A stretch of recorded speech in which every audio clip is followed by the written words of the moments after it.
ওরে আবু মাহজুরা, কেমন দেখা যায় তোমারে, তুমি সামনের চুল কাটো না কেন?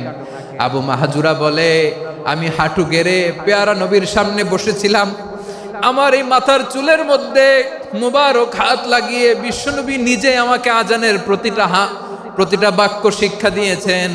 বিশ্বনবীর মোবারক হাত, পবিত্র হাত আমার মাথার চুলের যেই জায়গায় লেগেছে, আমি চাই ওই চুলগুলা নিয়ে আমি আমার কবরের ভিতরে যাব।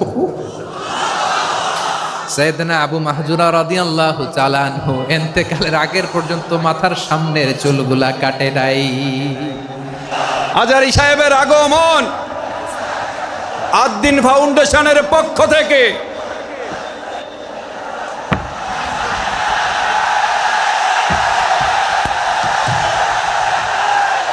লিল্লাহে তাকবীর, লিল্লাহে তাকবীর।